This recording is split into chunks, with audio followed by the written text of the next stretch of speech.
Good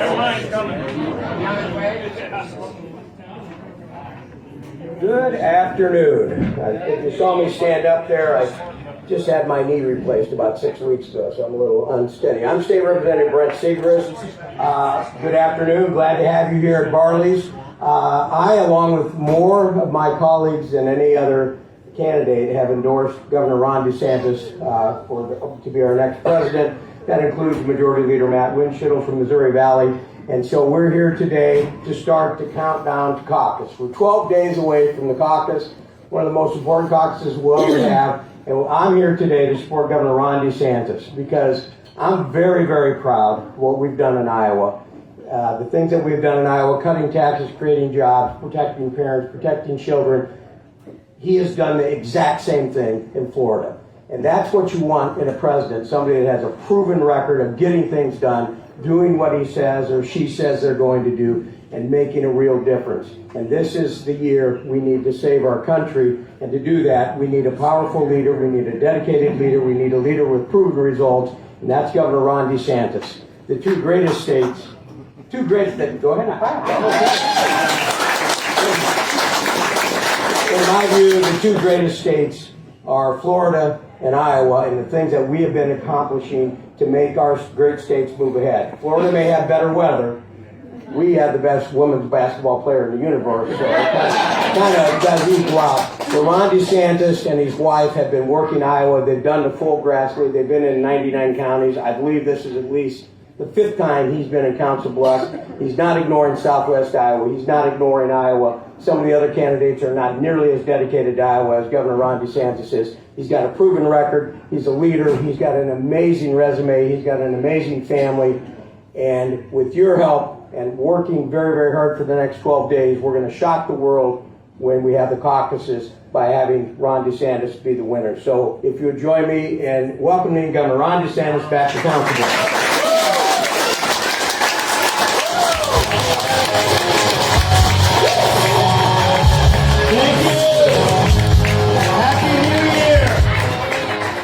Have a good New Year. Have a Merry Christmas. Yes. Did any of you travel anywhere outside the area? No?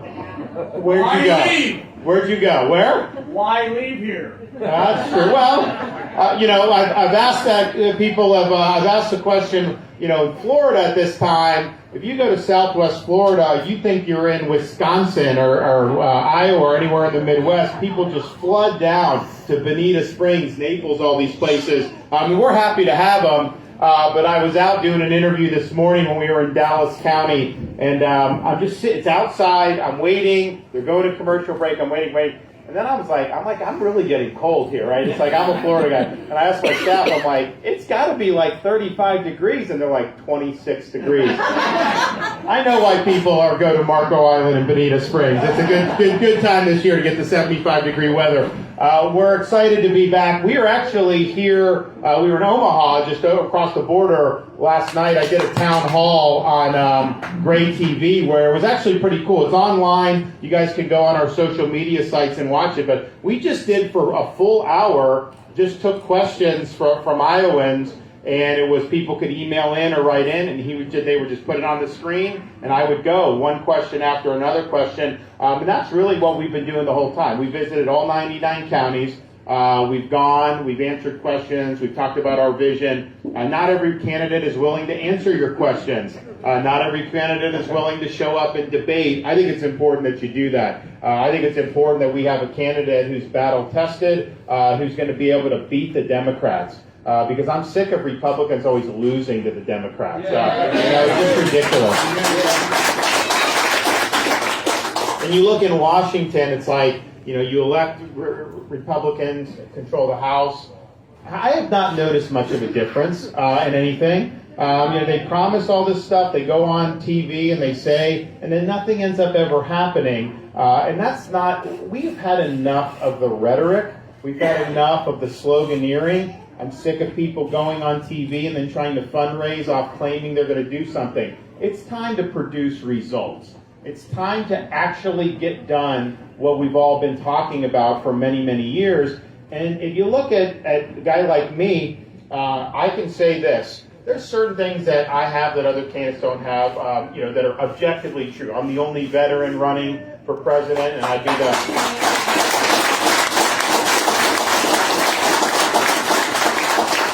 the first veteran who served in a foreign war since 1988 to get elected president in November 2024. And I think that's important for getting the military back in order, a whole bunch of things, helping with veterans issues, all that. It's also just objectively true that I have the best electoral track record of anybody running. I mean, if you look at what we did in Florida, we took a state that had been a 50-50 state, and we won it by 1.5 million votes, over 20 points, almost 20-point victory, winning urban areas, suburban, you name it. We showed how to do that. Obviously, there's other candidates that are running that have not had as much success. So there's things that are just objectively true. But I think the biggest things that I can say that I've done that others haven't, 100% of the things I promised the voters I would do, I followed through on, and I delivered on 100%.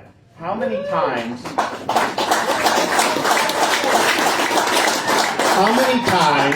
do we have people run for office, say these things, get elected, and then under-deliver on their promise? And so not only did I meet my promises, I made some big promises, and I over-delivered on the promises. And so that's one thing that I think is very important. You're fortunate, your governor here, Governor Reynolds, she's delivered on her promises too, and she's endorsed me for president in this caucus, which I think is very significant because Iowa's gotten a lot of great things done. I hear about it in Florida. I hear about more things going on in this country in Florida because people come to Florida and they tell me what's going on. They tell me why they fled from California. They tell me why they fled from Illinois. When Iowans vacation in Florida, they tell me how great Iowa is and how well it's governed. So I see that firsthand. So she's done that. The other thing I've done that I can say that no other candidate has done, if you look at the people that are causing all the problems in this country on the political left, they're causing the open border, they're causing the rising prices, they're causing crime,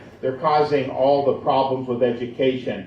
I'm the only one running that has beaten these people time and time again, like we have in the state of Florida. We beat the teachers union in the state of Florida by enacting universal school choice and doing paycheck protection for union dues. We beat Fauci on COVID by making sure that our state was open and our kids were in school and nobody was forced to take a COVID vaccine against their will. We beat George Soros and the political left on crime. I had 2 radical prosecutors, one in Tampa, one in Orlando, that weren't enforcing the law, just like his prosecutors don't in these other areas. I removed both of them from their posts. We've stood by the police and backed the blue, and the result is Florida's crime rate's at a 50-year low.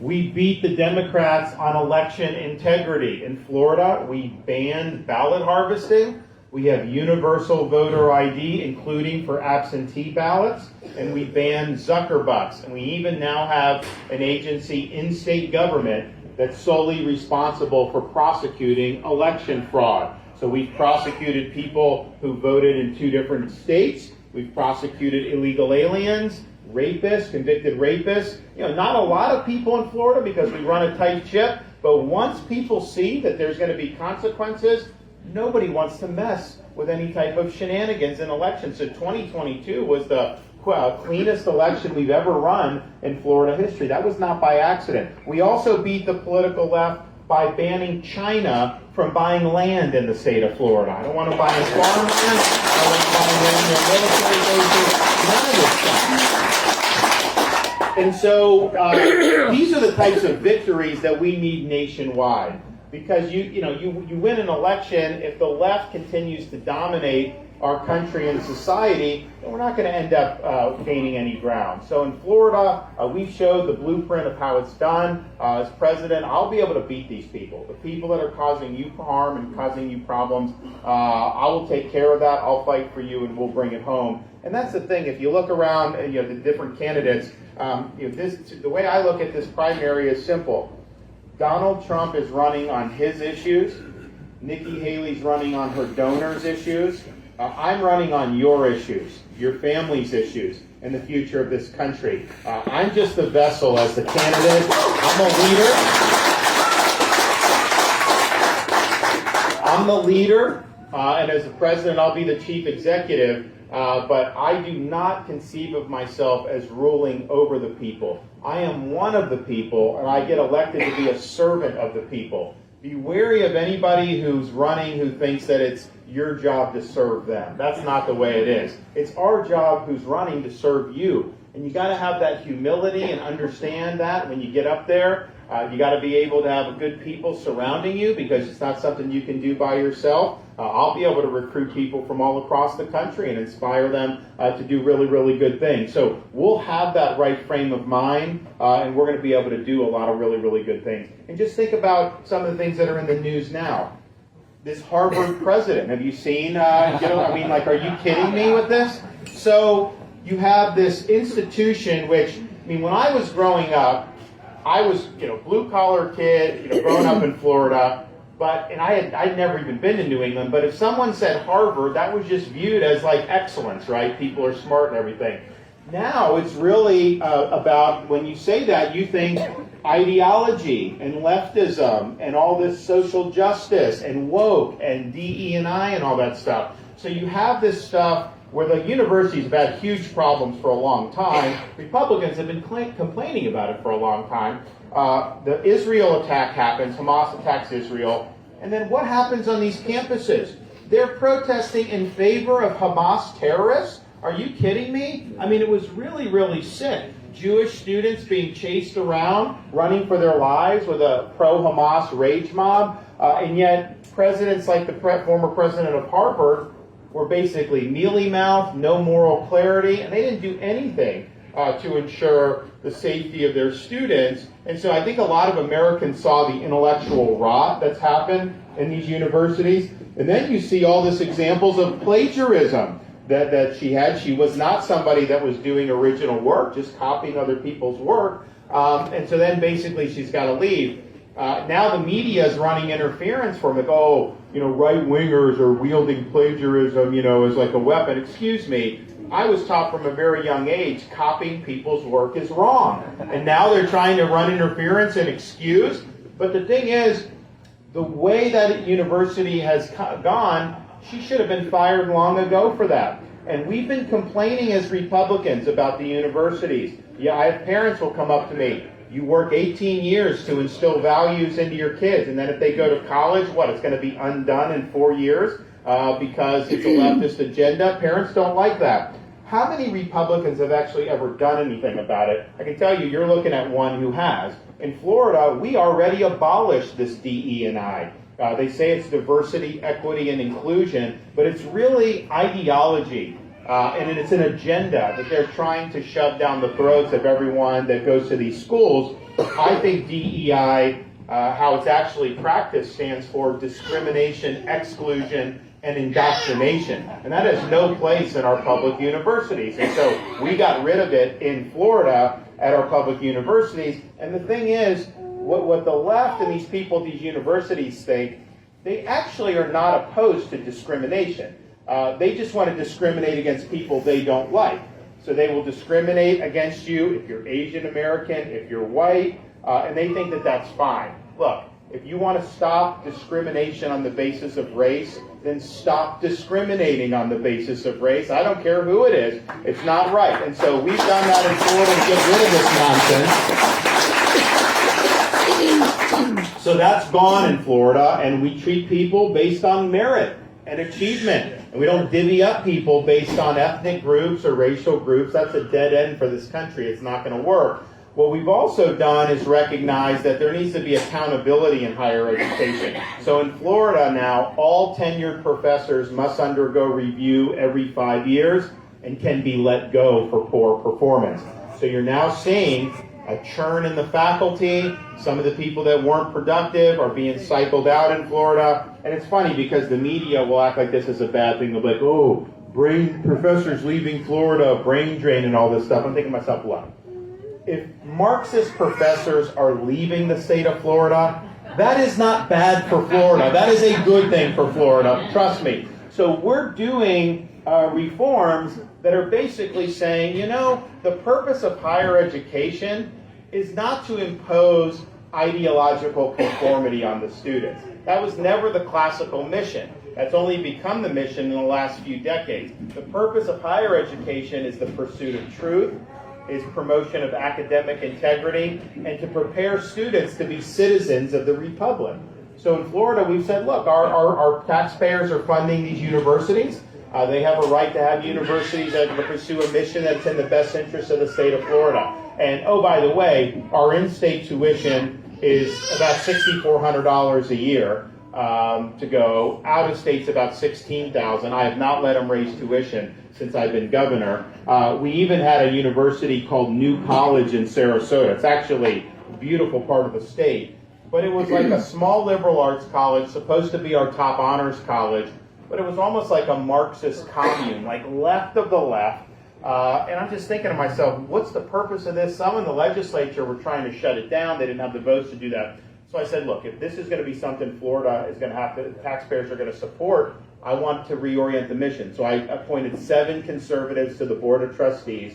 They fired the president. They hired a conservative president. They eliminated critical race theory and DEI. They abolished the gender studies department. And they reframed the university's mission to be the nation's top public classical liberal arts college, similar to like a Hillsdale College in Michigan. So you now have a pursuit of truth. You have a different mission. I've got parents from all across the country trying to apply for their kids to be able to go to New College now because people want to see something different than the nonsense that you see at places like Harvard. So I think nationwide, you know, this is something that we need to deal with as Republicans. How do you do it?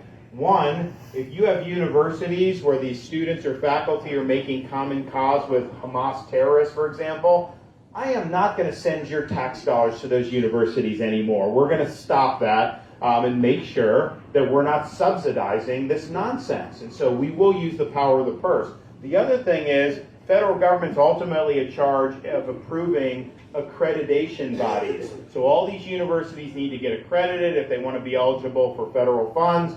Those accreditors often have an agenda and expect the universities to do things to move it more in the direction of political activism. We're going to do the opposite. We're going to say, instead of saying you must do this stuff in order to get accredited, I'm going to say if you are doing that stuff, DEI, these other things to move it in the direction of activism, you will not get accredited. So we'll overhaul that in a way that's really going to turn the tide. And so we've got to start winning these battles with respect to education. Otherwise, you know, Benjamin Franklin, when he walked out of the Constitutional Convention, he was asked, after they had created a constitution, whether they gave the people a monarchy or a republic. And his answer was, a republic if you can keep it.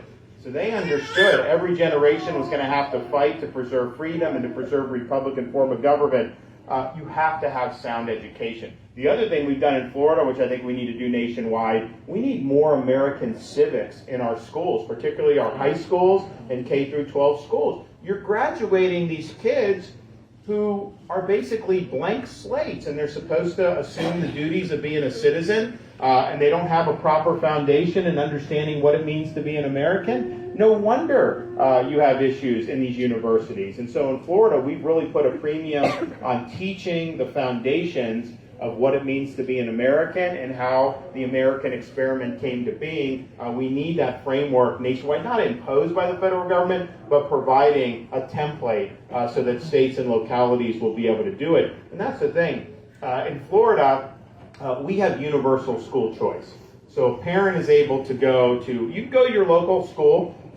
You can also go to a charter school, which is a public school not controlled by the school district or by the teacher union. And then you get a private scholarship to go to private school. What's happened, because there's parental choice and schools compete for students, in the public school districts, a lot of times you have choice within the school district to go. So you don't necessarily have to go to your neighboring school. If you want to go across town or go on the other side of the county, you can do that if that school's better. What that's done is that is increased performance from our students dramatically. We're now ranked 3rd and 4th, respectively, in 4th grade reading, 4th grade math. That was not true when I was growing up in Florida, and U.S. News and World Report ranks us #1 for education out of all 50 states. That didn't happen by accident. It happened because we're empowering parents. We're respecting the rights of parents to direct the education and upbringing of their children. We're ensuring that ideology, indoctrination is not in our K through 12 schools, particularly the elementary schools. And we had to fight to keep the gender ideology and the transgenderism out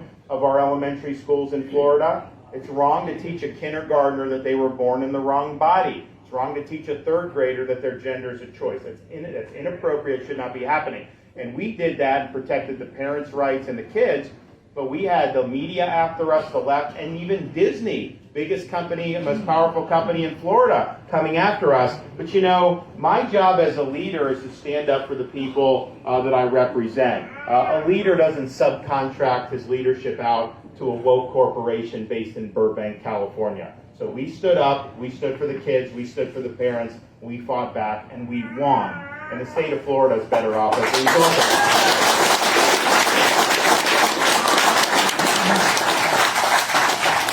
So we've actually delivered when it comes to higher ed, K through 12 ed. This is something that Republicans have always been talking about, but very few have actually delivered these big victories. And I think this is the attitude we need nationwide. You also look at economy and budget and what's going on in Washington.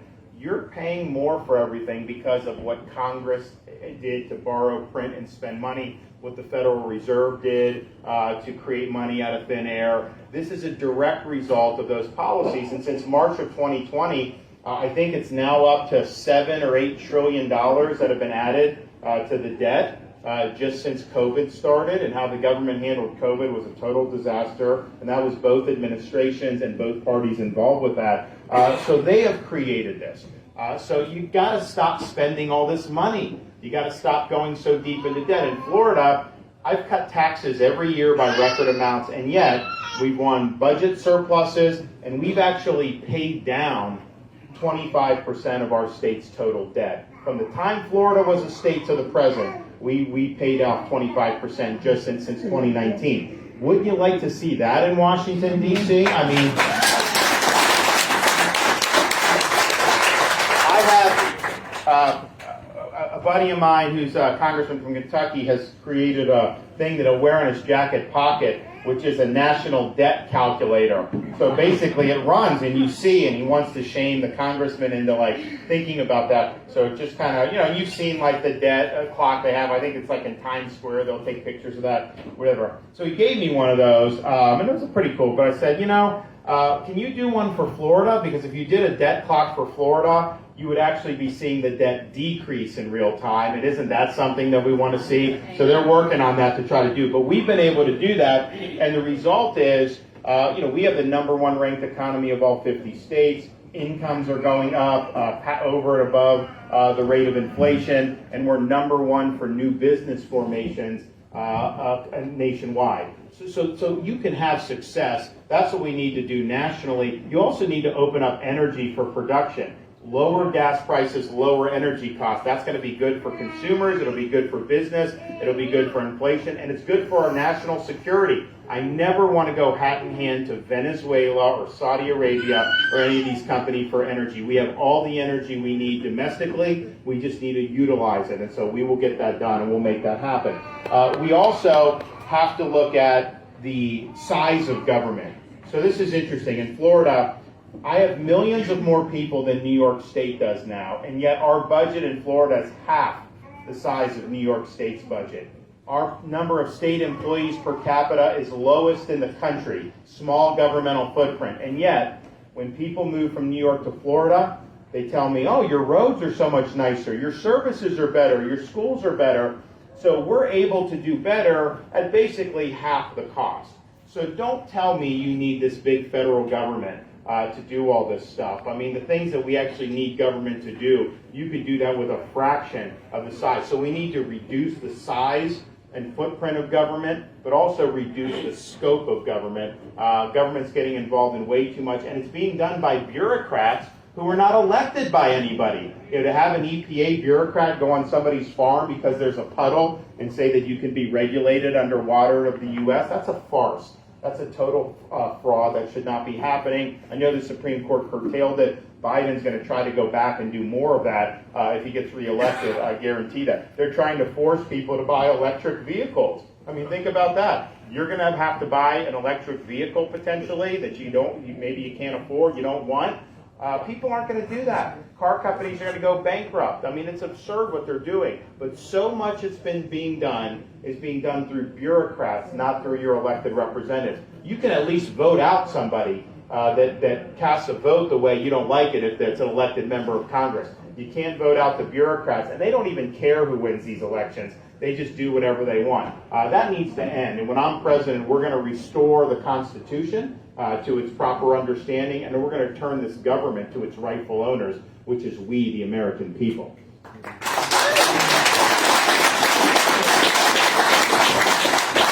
So we've delivered on economy and budget more than anybody's done who's running.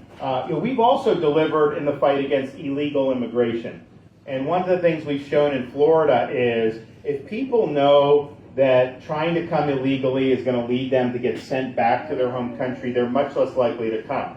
So I'm not a land border state, but I'm a maritime state. So I have people running boats from like Haiti and Cuba trying to come illegally. And the Coast Guard's job is to stop that, and they do a pretty good job. They don't have enough assets. So I surge boats to be there to fill in into the cracks, and we would stop them, turn over the people on the boat to the Coast Guard. The Coast Guard would take them back to Haiti or wherever. Once that started happening, the number of boats declined dramatically. Because people are thinking, why would I want to go over choppy waters knowing that I'm just going to end up right back where I started? Right now, people come across our southern border. What does Biden do? He gives them a slip and says, yeah, go enjoy America. Come back here in 2 years for a court date. Well, how ridiculous is that? That's not an incentive. So you need to. So I'm going to be the first president to actually end the border crisis once and for all in this country, because we've had this be a problem for years and years and years. And yes, part of it, military on the border, will stop the invasion. I will build a border wall and get payment from places like Mexico, like I promised.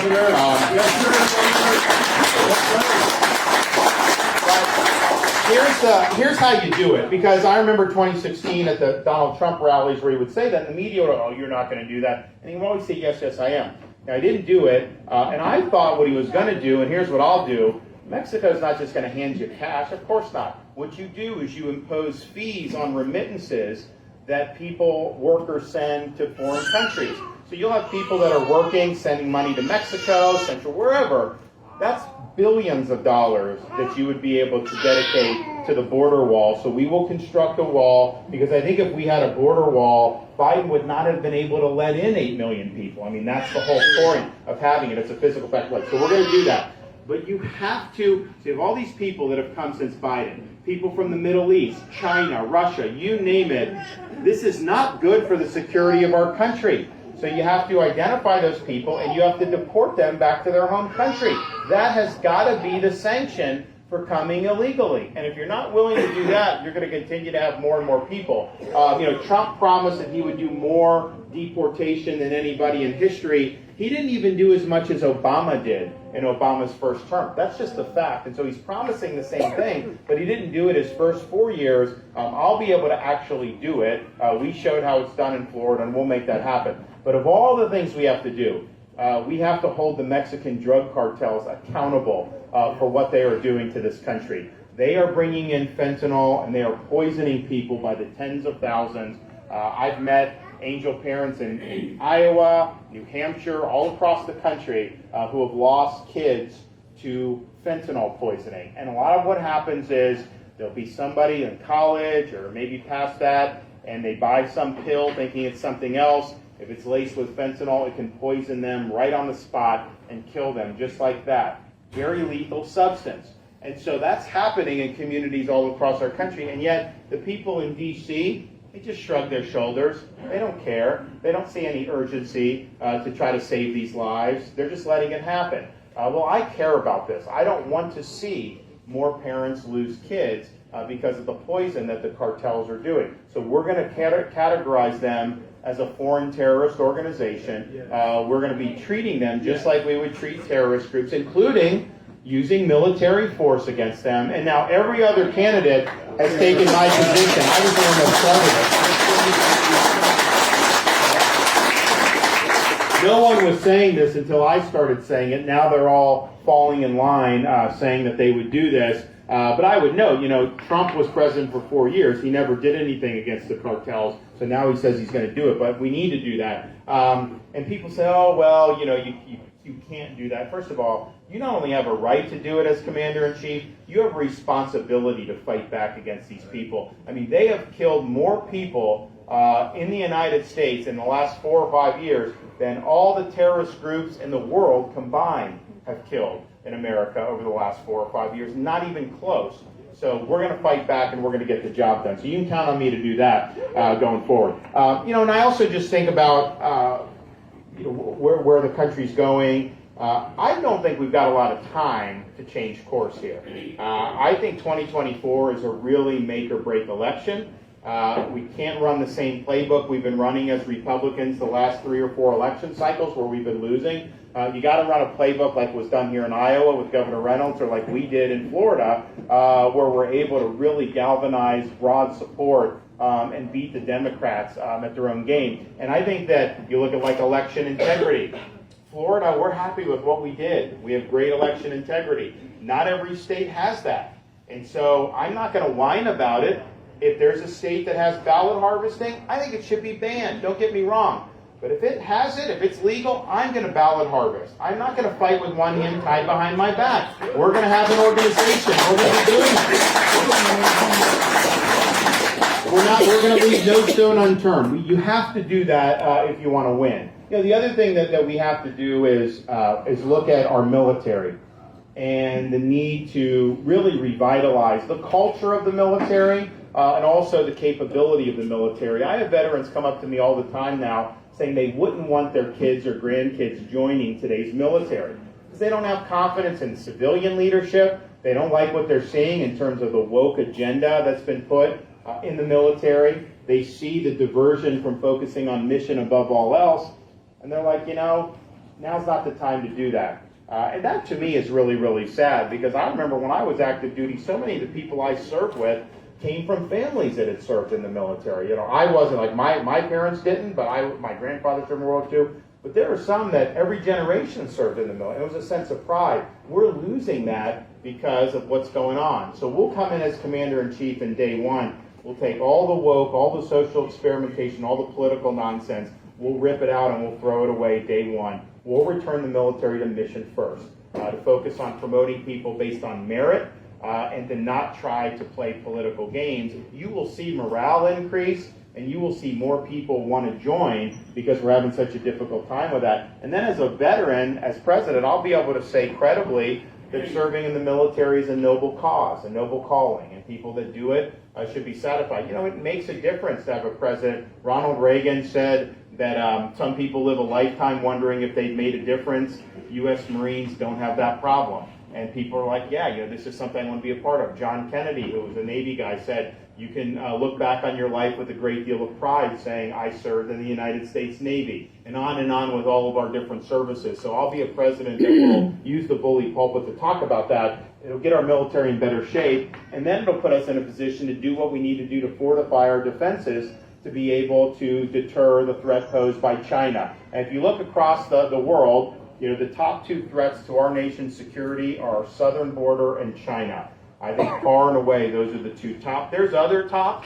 You look at some of these places in the Middle East with some of these terrorist groups, but I think a lot of that is linked to the border because any terrorist that wants to attack our country, they're going to come right through the southern border. They're not going to mess with anything else. That's the easiest way to do it. So those are 2. So China, they respect strength. They respect resolve. We need to have more power in the Indo-Pacific to be able to deter their ambitions. And we can do that. We're running out of time to do it. Biden's not doing it. But we'll be able to do it starting in January 2025. But we also have to understand China has gotten where they are because they've eaten our lunch economically. They manipulate their currency. They cheat on different types of trading arrangements. They have a lot of industry that they've absorbed there, taken out of the United States. We're very vulnerable to Chinese influence because we're dependent on them for so many things involving our economy, things that are really important. We can't have that. We've got to control our own destiny. We need to be independent from China. So we'll reshore particularly those key areas that really make a difference in our country. And then not letting China have influence in the United States. We need to do like we did in Florida nationwide. We should ban China from buying land, like farmland and all this other stuff. Don't let them infiltrate our universities. Don't let them put money into the universities. So start being smart about this stuff. We'll be able to handle it, but on the current trajectory under this administration, the 21st century under Biden, second term, will end up being a Chinese century. I don't want it to be a Chinese century. I want it to be an American century, and I'll make sure that that happens. So we're going to do that.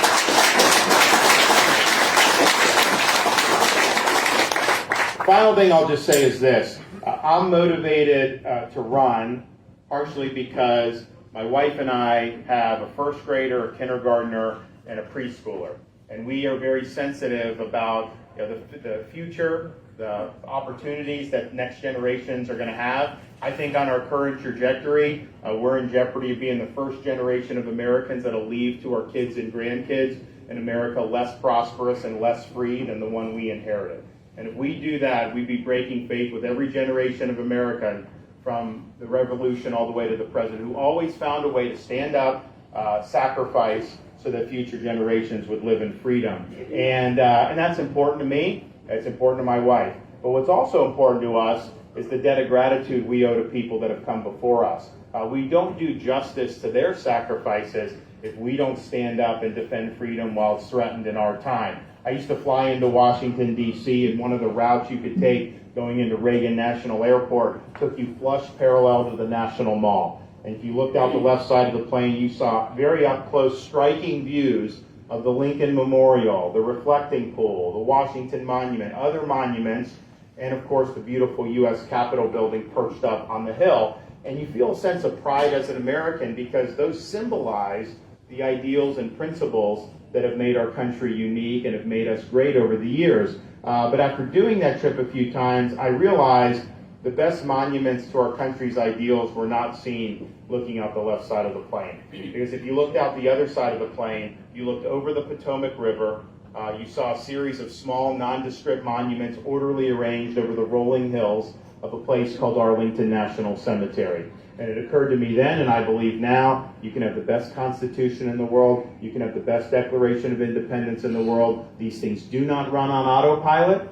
They require every generation of Americans to step up and defend freedom when it's at risk, and sometimes put on a uniform, risk your life, and even give the last full measure of devotion for service to this country. Now, we're not called upon to make sacrifices of that nature, but what we are called upon to do is to preserve what George Washington called the sacred fire of liberty. This is a fire that burned at Independence Hall in 1776 when 56 men pledged their lives, their fortunes, and their sacred honor to establish a new nation conceived in liberty. It's a fire that burned at a cemetery in Gettysburg, Pennsylvania, when our nation's first Republican president pledged this nation to a new birth of freedom. It's a fire that burned in the beaches of Normandy when a merry band of brothers stormed the shores, defeated Nazi Germany, and preserved liberty throughout the world. It's a fire that burned at the foot of the Berlin Wall in 1987 when a resolute Republican president stood in front of that wall and said, "Mr. Gorbachev, tear down this wall," eventually leading to the dissolution of the Soviet Union. This is our responsibility, to carry this torch and to preserve that sacred fire of liberty. It's not a responsibility I shy away from. It's a responsibility I welcome. If not now, when are we going to do this? If not us, who is going to do this? I'm asking for your support on January 15th in the Iowa caucus. I will be a nominee that will get the job done up and down the ballot just like we did in Florida. I'll be a leader that you can always be proud of. And as your president, I promise you this: I will not let you down. Thank you all. God bless. Happy to take some questions.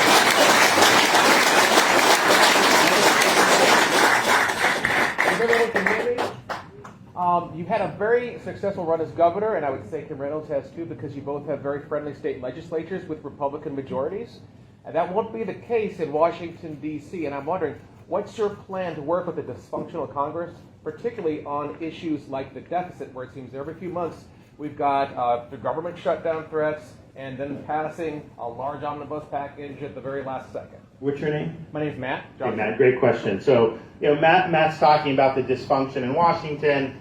You can have success at the state. It's a different ballgame. And I think generally that's true. I mean, a state is easier to navigate than the swamp. There's no question. But I would point out, people look and say, oh, he's got these big majorities. We didn't have those big majorities when I started. We had a majority in the Senate, but it was a relatively narrow one. I came into governor on the heels of basically a decade and a half of the legislature and the governor being at loggerheads where they didn't work closely together. And there hadn't been as much that got done than there were previous to that. So I had to come in and figure out a way to kind of corral this and bring all these issues in for a landing. And part of the way I do that is I understand I'm elected to the executive. These folks all got elected in their own rights for their own districts. And so it's not for me to just say, you must do what I say. It's my responsibility as a leader to convince them that doing what I want to do is really in their interest to do it as well. And that means I got to work with them on issues that they care about. As long as it doesn't offend my stated principles or things that I think are bad, I want them to be successful too. So we work well together. I think that's the same framework you have to take when you're doing Congress. But I will say this. We will have Republican majorities in the House and Senate when I'm elected president. We are going to gain seats in the U.S. Senate with a strong performance on the top of the ticket. We are going to add seats in the U.S. House. In Florida, we had massive coattails bringing in a lot of people. So that will get done. And if you think about it, Republicans have blown probably half a dozen Senate races over the last 4 years.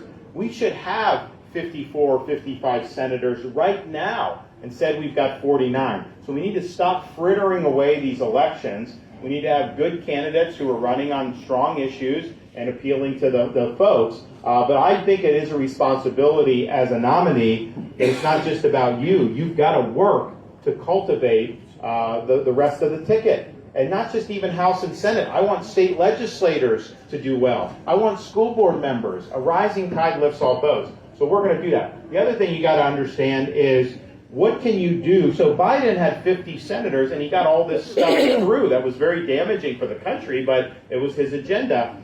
And he was able to use the budget reconciliation process in the Senate. So we're already looking all the different things we're talking about.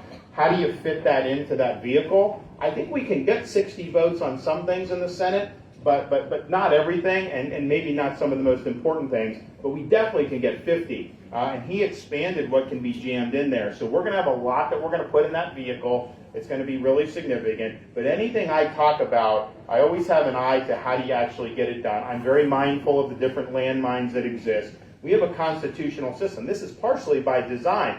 The founders didn't want all power to be in one branch. They wanted checks and balances, and so that's normal. So we're going to be able to navigate that. But Ronald Reagan never had a Republican majority in the House of Representatives all 8 years he was president. And yet he was able to get his program through in his first couple years.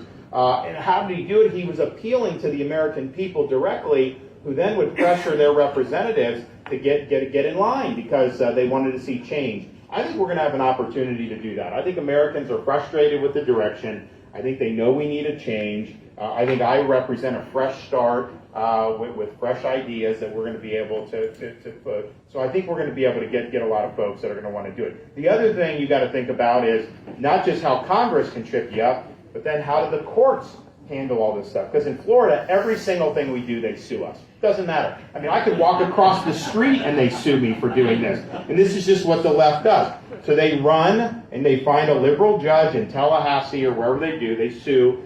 And a lot of times we lose in front of that liberal judge. And so we always think about, okay, we know we'll lose in front of the liberal judge no matter what we do, but then how do you handle an appeal? And we win almost all the appeals because we've thought these things through. In Washington, you have some of these. Biden's put a lot of judges on these Court of Appeals. That's part of the big problem with us losing those Georgia Senate races on January 5th, 2021.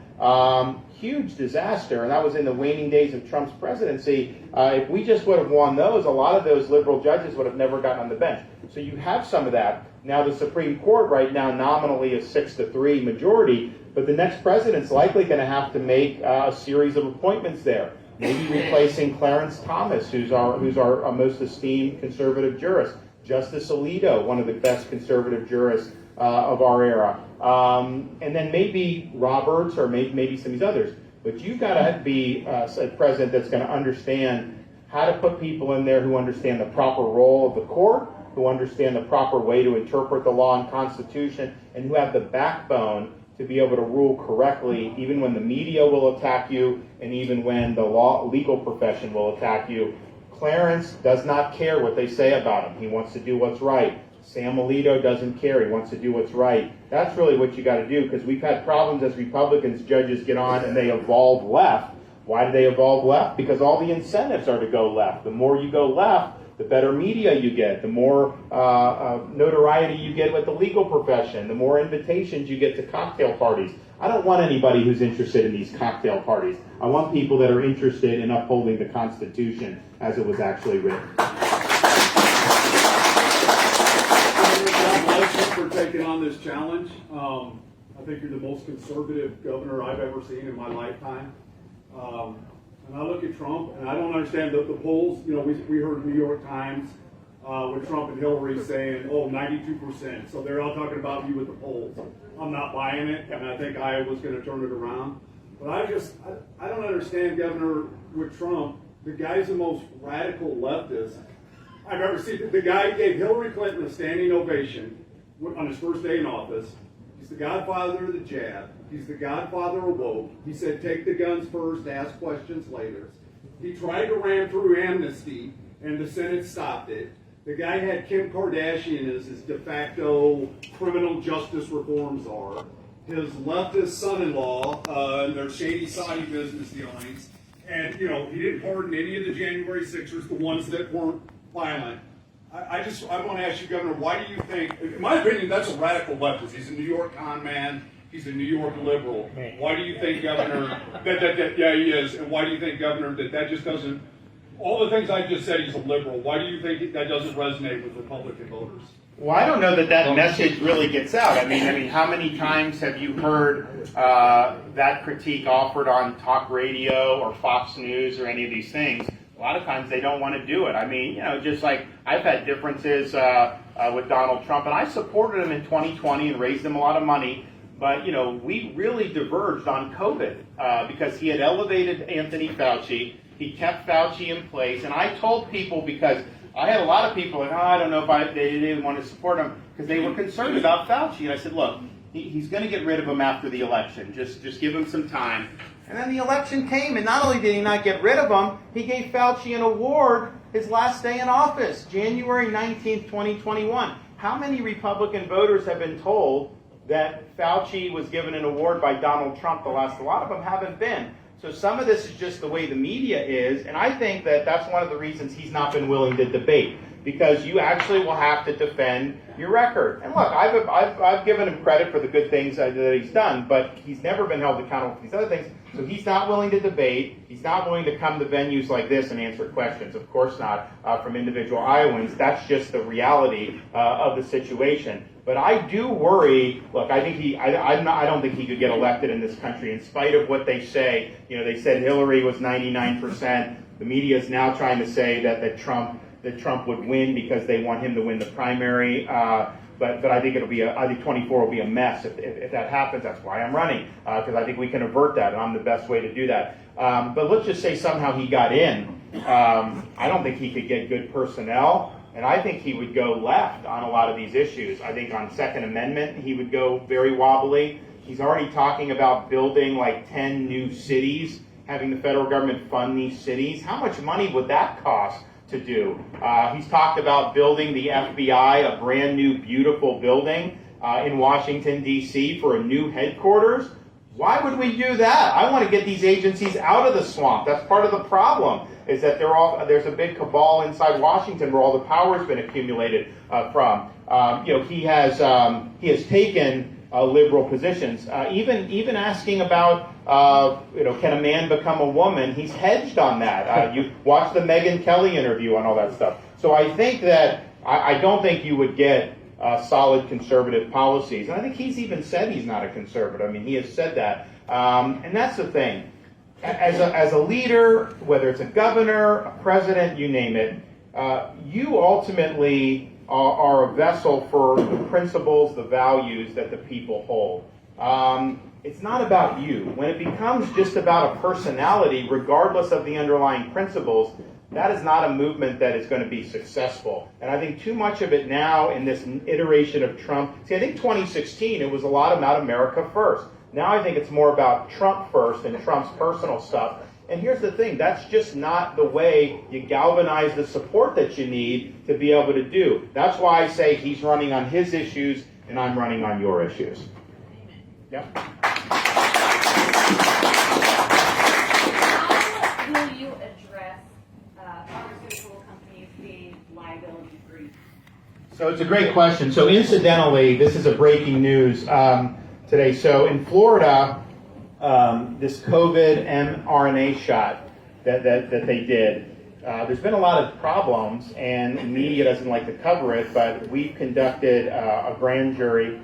They're about to issue a report on that about some of the issues. But my Surgeon General in Florida, Joe Latipo, he's been following the different types of adverse reactions from this thing, and he's now called for it, and Florida's the first state to say that this latest iteration of these shots should not have been approved by the FDA, and he's actually called for them to pull it off the market because of the adverse reactions that he's seeing. Also, there's DNA in it. A lot of stuff is over my pay grade, but if you look at his social media sites, he's put this stuff out there and actually tried to bring accountability for this.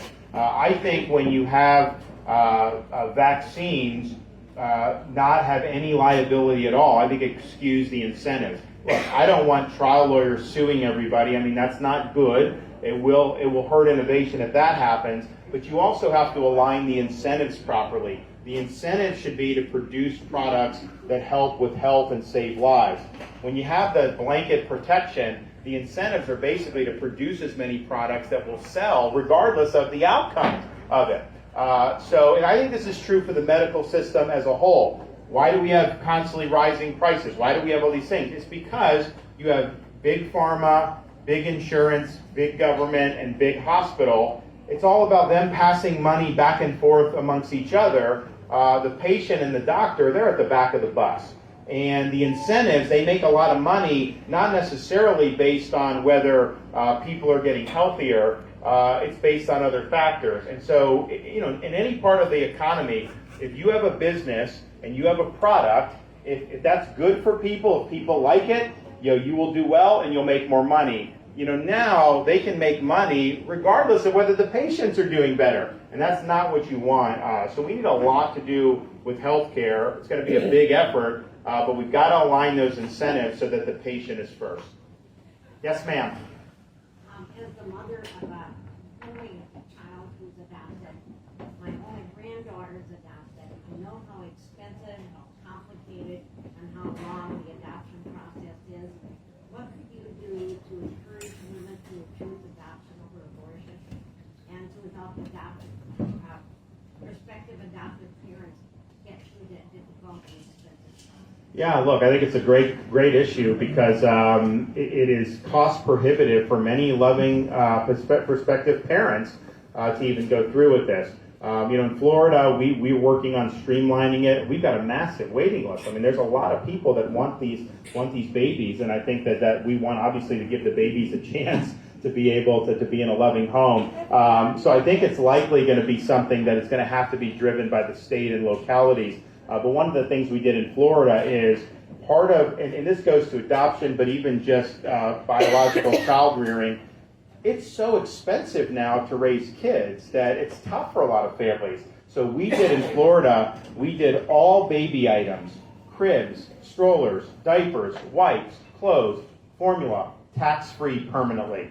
So you can raise kids without paying any taxes on any of that. And that's a lot of money. I mean, just the sales tax, when you think about how to do that. It's interesting because we enacted that last year, when my kids were, I signed it, we were, so it was, actually we made it permanent this spring. So my kids were 6, 5, and 3. And my 3-year-old was out of diapers by then, and I was real happy with myself that, people could buy diapers with no tax and form and all this. And I was talking to my wife about it, about like, man, isn't this going to be good? How much money are your parents going to save? And she just kind of looked at me and said, why didn't you do that your first year as governor when our kids were in diapers? We didn't have Biden inflation then, so people necessarily weren't. So we've been sensitive to the cost, and I think anything we can do federally within the proper role of the federal government, we obviously want to make it so that it's something that is achievable for people, because it's really, really important. Another thing that we've done in Florida is recognize one of the biggest problems we face as a society and as a culture is this fatherlessness crisis. If you can have every kid grow up in a home with a loving father in the home, it makes a difference in terms of these kids being able to do well and staying out of trouble. So we have a fatherhood initiative in Florida, and it grew out of working with, there's some pro-fatherhood groups that have been started in Florida, to help convince dads to be a part of their kids' lives and whatnot. And it was started by Tony Dungy, who was the coach of the Bucks and the Indianapolis Colts. And Tony's, he's a Christian. He would go to prisons and minister to inmates. And what he said was when he started doing that, he realized they weren't there because they were poor. They weren't there because of race or ethnicity. He said they were there because they did not have a father in the home. They did not have that type of mentorship. And so our whole thing is to try to change that. Some of that is the fathers themselves to make sure they're involved. But some of it is promoting things like mentorship, because you just have somebody take an interest in your life as a young kid. That can make all the difference in the world. When I was in the Navy, I was a big brother in this Big Brother, Big Sisters program. We mentored a kid who was inner city. His dad was incarcerated. And we mentored, and he ended up joining the Navy, largely as a result of that mentorship years later. So this stuff can really, really matter, but we've got to do a better job with promoting fatherhood in this country. And that's not something that you can just do a spending bill and all of a sudden solve. It involves the culture, it involves a lot in our communities, but it's really, really important. Yes, sir. With our costs going up so much all the time, what are we doing to help senior people that are on fixed incomes to be able to keep up? It doesn't seem like we're anywhere near. Yeah, I think that when if you're a senior citizen on a fixed income, particularly if you only have Social Security, the cost of living adjustment you get does not cover the actual increases in prices. They'll say, oh, inflation was, quote, only 3% increase, but that's on top of all the increases that have happening. But the inflation rate isn't even close to showing the cost of groceries and some of these other things. So it's really tough. Look, what we have to do is we have to get the inflation down. It's not rocket science. When you borrow, print, and spend this much money, you're going to get inflation. When you're fiscally responsible and have a chairman of the Federal Reserve that's not going to be a micromanager and understands, make sure we have stable currency, you'll get it. You'll get the interest rates down. We'll be able to do all that. We just need a change in policy, but it affects people who are elderly on fixed income in a big way. It also affects young people who are going out into the real world, trying to start families, doing all this stuff. Buying a new home now, it's cost prohibitive for a lot of these folks because the mortgage payment is so much more. The average mortgage payment today, with interest rates where they are, is about twice what it would be for the average priced home 5 years ago, just on a monthly basis. Well, people aren't making twice as much as they did 5 years ago. So you got to get those interest rates down. And it's also hurt the housing market. We're not building enough housing, so that's why home prices continue to go up. But part of it is people are locked into their current homes who got them at lower interest rates. So if you sell your house, buy a new house with a higher interest rate, you're going to be paying a lot more. And people obviously don't want to do that. So it makes sense why you're doing that. So getting the market loosened a little bit more to where the housing's turning over in an appropriate way, you'll see that when you reduce interest rates. Yes? There's a lot of, the last 3 presidents have done a lot of executive orders. I think those should be very limited. Is there any way to say, and the way I want you to do executive orders to clean some of that up, but then say, no more executive orders unless we're in a war. So here's the thing. We will go in on day one and we will reverse all of Biden's executive orders on day one. We'll just get rid of them.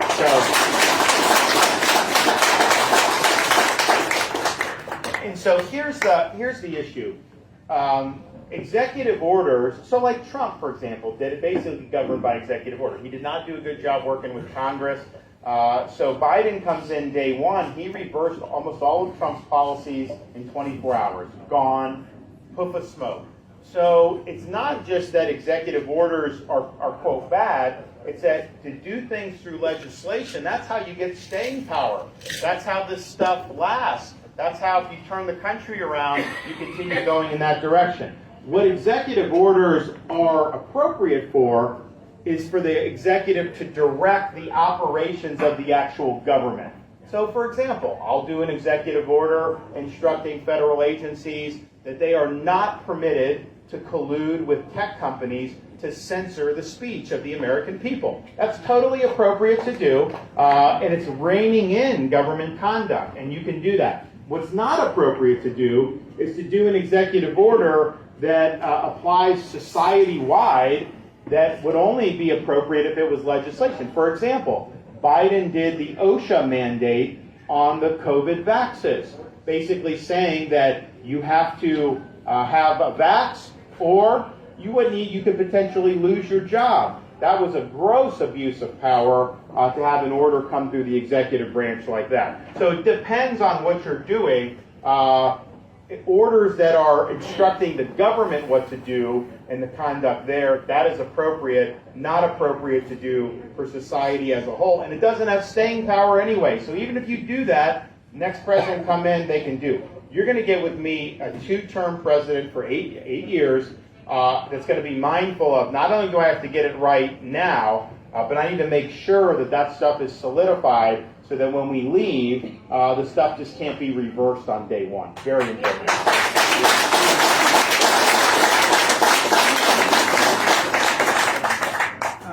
I don't know why the government has not held China accountable for the virus. Is there a way in your presidency to do that? Yeah, look, I think we're going to do COVID accountability across the board. So the question was, nothing happened with respect to China, even though it came from the Wuhan lab, and China covered it up. And they weren't honest about it. In fact, Donald Trump praised Xi Jinping for how, quote, well he did during COVID and thanked him for that. I thought that was a huge mistake because that wasn't true. So yes, so China for sure, but then also Fauci, the people at CDC, NIH, FDA, all these agencies, we need a reckoning because what they did was damaging to this country. People lost jobs, lost businesses, kids were locked out of school, people were forced to take shots, not in Florida, but in other places. People were forced to wear masks who didn't want to wear masks. And none of it worked. It was damaging, it didn't work. And so we need an accountability because if we don't, they are going to do it again. So I'm the only candidate that's going to bring any accountability to this. Donald Trump, who initiated the lockdowns with Fauci and developed the mRNA shot, he said he did everything right. He says he did a great job. He claims that these COVID shots saved 100 million lives. That is not true, not even close to being true. Yet that's what he said. So that's just the reality. So we're going to come in and we're going to smoke all this out, and you are actually going to get the truth, and people are going to have to pay the price who let us down. You sue them international court? We'll look at our options. Yes, ma'am. I think that you're in Congress. I think that people should know that that's why make it easier for you to work with Congress. Yeah, so, I am a recovering 3-term member of Congress. I did not drink the Kool-Aid, and I have fully recovered from the experience. But, look, I think if you look at, yes, I understand how it works. I understand the incentives that these guys face. I came in really because I kind of did like I did in Iowa. We show up and we enter. I would go knock on doors. My wife would go knock on doors. And we just talk to people because you can do these polls, but that's not the same as talking with people. So you just talk to people, and people were so frustrated that people would get elected to like Congress, and all of a sudden they become part of like this ruling class, right? They live under different laws, it seems like, all this stuff. So I was like, you know what, I'm not going to do that. So I went up, first day, I declined the congressional pension, and I declined the health care benefits, because at that time, Congress had exempted itself from Obamacare.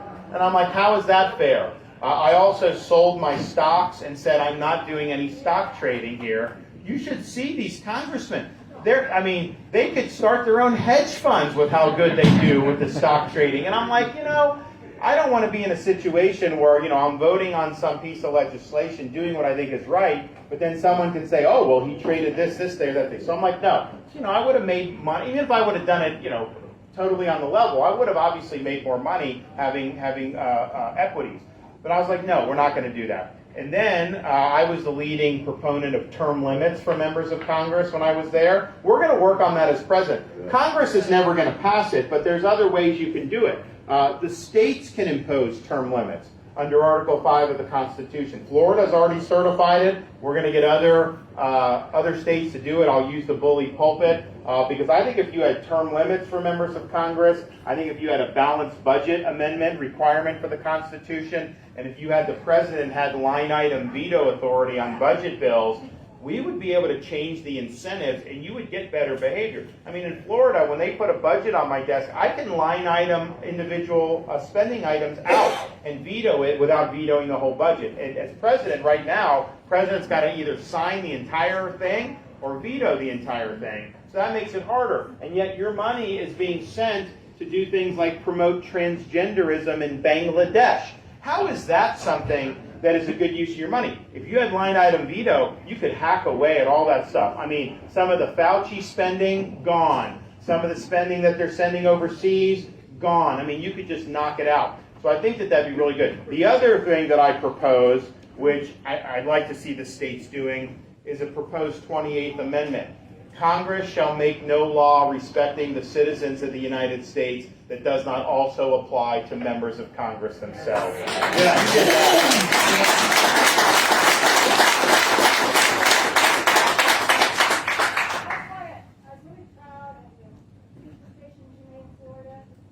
The which ones? Infusion stations for people to get medicine for COVID. Oh, yeah. Yeah, so we had, when COVID, I went into COVID, honestly, fortunately, I had not gone to doctors very often, like the Navy, maybe do physicals, I do that. My wife, she eventually got diagnosed with breast cancer, but at the time with that, so basically, our experience was mostly just with our kids, our 2 kids, and then we had a third, right as COVID started. So I never really looked under the hood of what went on with medical, and then COVID happened, and honestly, it was so eye-opening, because you have COVID, and look, it was a legitimate virus, but the problem is that a lot of these people were trying to scare everybody instead of being cool, calm, and collected and giving people information so that they can make good decisions. And then it was like all these elites were talking about shutdown, masks, this. No one was talking about treating this, because if you treat it, then great, right? So there was no one wanted to talk about treatment. So there were things like the media got mad at me because, I got hydroxychloroquine. And I gave it to the hospital. I'm not a doctor. I don't know if it works. But you know what? If it does, I want people to be able to have it. Oh, DeSantis is due. They would go after me and all this stuff. And then we had these antibody treatments, these monoclonals. So when you had the Delta wave, because remember, they said if everyone does, if we do a certain amount do the vax and COVID is gone, Fauci said if half do it, you're not going to have any more waves. And yet you had some of the biggest waves you'd ever had with the vaxes, and the vaxes weren't stopping it in the Delta. So I'm just like, you know what? And all they're talking about is the vax. They would not talk about treatment. So I'm like, you know what? I'm going to do the treatment steps. So I set up these sites around the state of Florida where people that got infected with COVID could come in and get the transfusion. It really worked. Regeneron and some of these other things. The media got so upset at me. they're like, he's an anti-vaxxer. And I'm like, why? They're like, because you should be telling people to get the vax. I'm like, the vax isn't stopping them from getting infected. They need treatment once they're infected. No, a vaccine is not going to do anything once you already have the illness. And so we did it, and we took people who were, close to going to the ICU, who 24 hours later, their symptoms were resolved. And so it really worked. But I got a lot of blowback for doing this, and Biden even took away our monoclonals at one point to try to punish us. And I thought about, like, why are they doing this? And it's because they ideologically were just committed to vaccine or bust. They were scared that if you knew that there was a treatment, that you would then choose not to get the COVID shot. And they didn't want you to be able to make a decision that they disagreed with. So they tried to act like the treatments weren't something that was viable. So we ended up saving thousands of lives for that. We kept thousands more out of the hospital. It was the right thing to do. But that's kind of how I roll. If I see something where we can make a difference, I don't accept excuses for the people that work for me in any of our agencies. I'm like, let's just get it done. And we got to the point, I could set up a site within like 24 hours. Like, we do it, people would go, do it, and it made a big deal. And to this day, I will have people come up to me and just give me like a big hug and say, thanks for saving my life. I'm like, what did I do? They're like, you had the monoclonal antibodies. In fact, I've had people in other states come up to me and say that. I'm like, they're like, thank you for the monoclonal. I'm like, where do you live in Florida? Oh, I don't live in Florida. I live somewhere else. Why are you thanking me? They said, because I saw your press conference where you were talking about treatment. I didn't know there was any treatment. My husband then got COVID 2 weeks later, and I went to the doctor and I said, give us the monoclonal. And they didn't know what it was, and I was like, give it to us. We got it, and he ended up recovering. And so sometimes when you're doing this stuff, it's important for what you're doing in your state, but it has effects far beyond that. So yeah, we're happy to have done that. That's my job.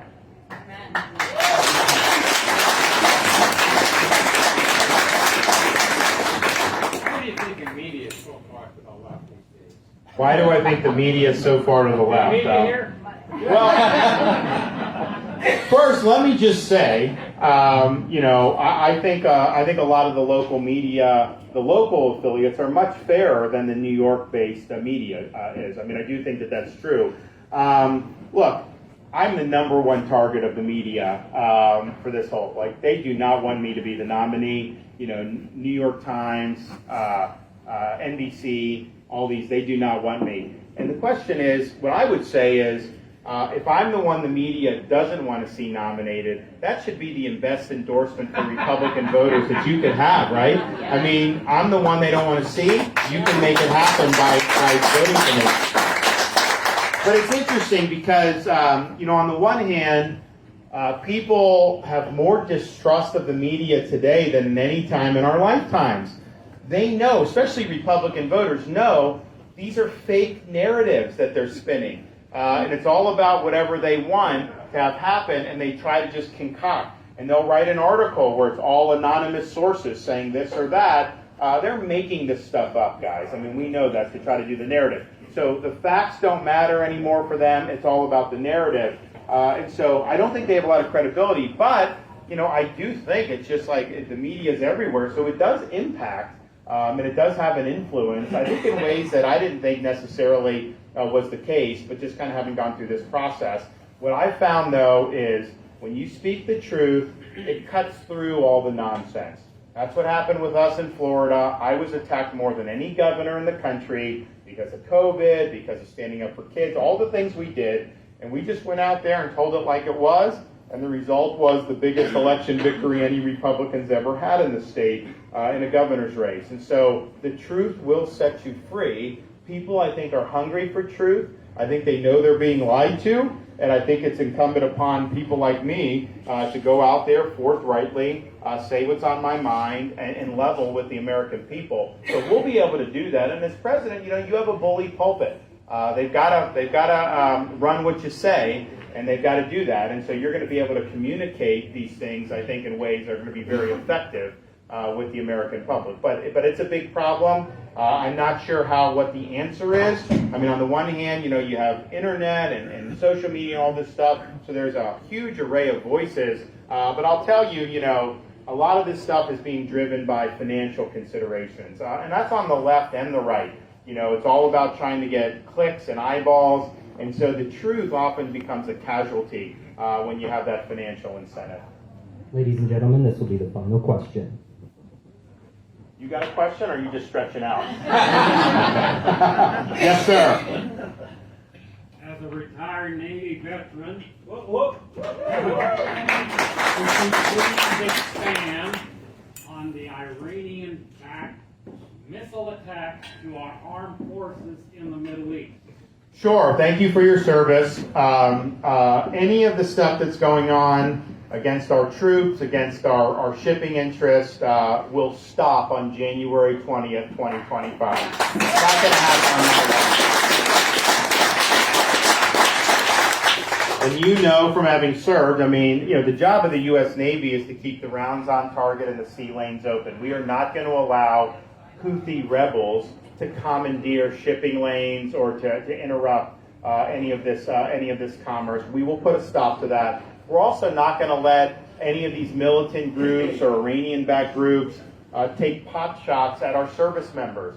Biden's basically put them there. They're sitting ducks in places like Syria, and he's responding with a slap on the wrist. That's inviting more attacks, and that's unacceptable. I'm not sure what mission they're doing in there, and I'm not just going to put troops in other countries unless they have a very clear mission, everything they need to succeed, and that mission is in the vital security interests of this country. I think Biden just has people out there without a clear conception of why we're there, and hence he's now exposed them to great risk. When I'm president, anybody that messes with an American service member will have hell to pay. It is not something I'm just going to sit there and let our service members become punching bags for some of these corrupt regimes and terrorist groups. So January 20th, 2025, all the things that you're seeing in that part of the world will end on day one. Thank you all. Need your support on the 15th.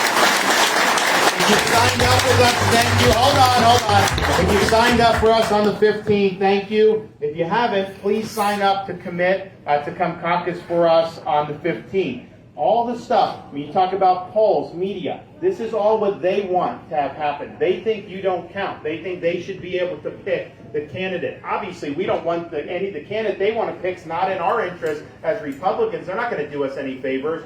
So your voice can be heard in a really, really big way. I don't think anyone has organized this state as effectively as we have. I'm the only one that's shown up in all 99 counties, answered questions. People appreciate that in Iowa. They don't like when candidates don't think they have to answer questions or debate or any of these other things. So if you're willing to sign up with us, do that today. We're getting a lot of great sign-ups already in our events this week. We're going to continue all that momentum going through. This is our opportunity to change the trajectory of this country. Iowa will be able to set the tone for the rest, not just of the nomination process, but for the November general election. And I really believe if you guys come out and stand by me on January 15th, and we do this thing in a big way, I'm going to be the next president, and I will stand by you for 8 years. Thank you.